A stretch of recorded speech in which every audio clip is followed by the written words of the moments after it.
दोस्तों नमस्कार, स्वागत है आप सभी का आज की इस नई वीडियो में। आज की इस वीडियो का नाम है हिटलर। अंत तक बने रहिएगा। रणवीर सिंह अपने आलीशान बंगले की बालकनी में बैठे थे। शाम का वक्त था। पंछी पूरे दिन का दाना चुगकर वापस अपने घोंसलों की तरफ जा रहे थे, जहां बैठे उनके बच्चे चिल्ला चिल्ला कर अपने माता पिता के आने का इंतजार कर रहे थे। सूर्यदेव भी दिन भर का सफ़र पूरा करके जा चुके थे। रणवीर सिंह पक्षियों को बड़े गौर से देख रहे थे। पक्षियों के झुंड को देखकर वह अपने अतीत में चले गए, जब उनका भी एक भरा पूरा परिवार था। 2 बेटे, 2 बेटियां और कई सारे नौकर चाकर। पूरा घर लोगों से भरा रहता था। रणवीर सिंह एक बड़े अधिकारी थे। वह गुस्सैल मिजाज के व्यक्ति थे। कभी किसी से हंसकर बात करना तो वह जानते ही नहीं थे। पूरे दिन दफ्तर में लोगों पर रौब झाड़ते झाड़ते और घर में आकर भी अपना रवैया वही रहता। अपनी बीवी बच्चों के प्रति वह हमेशा एकदम कड़ा रवैया रखते। शराब पीने की एक बुरी लत उनको थी। घर आकर शाम को शराब के नशे में डूब जाते और शराब पीकर बीवी और बच्चों के साथ भी नौकरों जैसा ही व्यवहार करते। उनकी बीवी सुशीला देवी बड़ी ही सौम्य व्यवहार की महिला थी। वही अपने चारों बच्चों को अच्छे संस्कार के साथ पढ़ा लिखा रही थी। रणवीर सिंह को तो यह जानने तक की फुर्सत नहीं थी कि उनके बच्चे किस क्लास में पढ़ते हैं। घर में हमेशा डरे डरे रहने वाले बच्चे अब धीरे धीरे बड़े हो रहे थे, लेकिन अपने पापा के गुस्सैल व्यवहार से उनके अंदर अपने पिता का सम्मान खत्म हो चुका था और एक विद्रोह ने उनके बाल मन में जन्म ले लिया था। बच्चों ने अपनी माँ सुशीला देवी से जिद करके किसी तरह बाहर हॉस्टल में रहकर पढ़ने के लिए अपने पिता रणवीर सिंह से हाँ करा ली थी।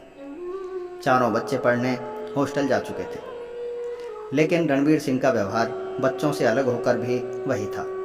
वह शराब पीकर सुशीला देवी को बात बात पर डांटते, यहाँ तक कि उन पर हाथ भी उठा देते। सुशीला देवी अपने बच्चों से बहुत प्यार करती थी, इसलिए उन्होंने अपने बच्चों को वह सभी संस्कार दिए जो उन्हें एक अच्छा इंसान बनाने के लिए काफ़ी थे। धीरे धीरे बच्चे बड़े हो गए और सभी बच्चों की शादियाँ हो गई। दोनों बेटी शादी के बाद अपने ससुराल चली गईं और दोनों बेटे भी अपनी अपनी पत्नियों के साथ दूसरे शहरों में चले गए, जहां अब उनकी अच्छी नौकरियां थीं।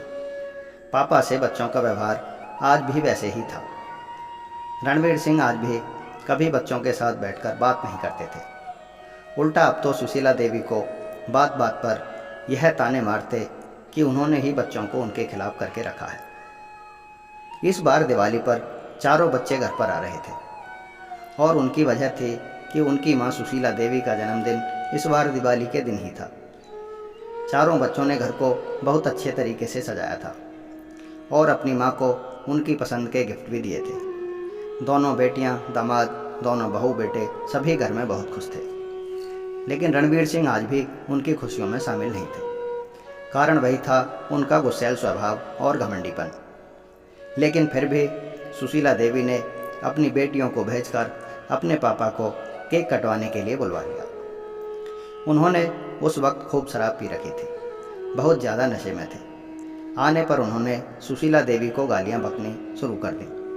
कहने लगे, पूरी ज़िंदगी मैंने पैसा कमाया, मेरे पैसे से तुम सब लोगों ने मौज की, इन बच्चों की पढ़ाई लिखाई की, ज़िंदगी के सारे मज़े लिए, और आज मुझे बुरा बनाकर बच्चों की नज़र में तुम महान बन बैठी हो। यह कहकर उन्होंने सुशीला देवी पर हाथ उठा दिया, लेकिन छोटे बेटे ने उनका हाथ पकड़कर झटक दिया और कहा, बस पिताजी, अब आज के बाद यह सब और नहीं। आपने पूरी ज़िंदगी अपनी अफसरशाही अपनी बीवी और बच्चों पर जताई। कभी यह तक नहीं देखा कि मेरे बच्चों के कितने नंबर आए हैं, वह अपनी क्लास में फेल हैं या पास हैं। कभी हमारे साथ बैठकर प्यार से 2 बात नहीं की आपने। कितने बड़े अफसर होने के बाद भी कभी आपने हमें अपने साथ ले जाकर कहीं नहीं घुमाया फिराया।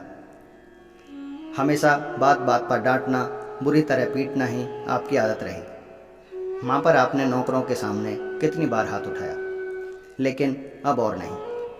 अब माँ हमारे साथ शहर जाकर रहेगी। और बच्चों ने बिना माँ से पूछे ही उनके कपड़े पैक कर लिए और उन्हें अपने साथ ले गए। आज 1 साल होने को था। रणवीर जी अपने बंगले में अकेले अपना जीवन बिता रहे थे।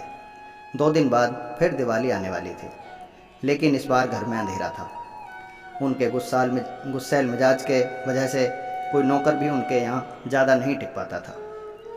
आज उड़ते हुए पंछियों को देखकर उन्हें अपना परिवार याद आ रहा था। उनकी आंखों में आज पश्चाताप के आंसू थे, लेकिन वक्त रहते अपनी गलती अगर नहीं सुधारी जाए तो पश्चाताप करने से कोई फ़ायदा नहीं होता। सारी उम्र तो उन्होंने इसी तरह गुजार दी थी। अब शायद बच्चों के मन से अपने लिए नफ़रत निकाल पाना उनके लिए नामुमकिन था। दोस्तों, इंसान कितना भी बड़ा अफसर हो, कितने ही बड़े ओहदे पर हो, लेकिन घर में, परिवार में, समाज में, रिश्तेदारी में उसे हमेशा एक सामान्य इंसान की तरह ही उनके बीच रहना चाहिए। सभी लोग हमारा सम्मान करते हैं।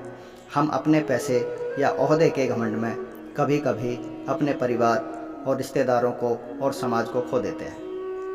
हमें लगता है लोग हमारा सम्मान करते हैं, लेकिन हमारा घमंडी व्यवहार उनके अंदर हमारे लिए धीरे धीरे नफ़रत का एक पहाड़ बना रहा होता है। सम्मान पाने के लिए हमें लोगों को सम्मान देना सीखना होता है, क्योंकि सम्मान ही एक ऐसी चीज़ है जिसकी कीमत सिर्फ़ और सिर्फ सम्मान है। दोस्तों, कहानी पसंद आए तो कमेंट करके ज़रूर बताएं।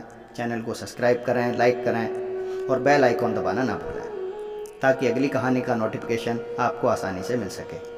आप सभी लोगों का धन्यवाद।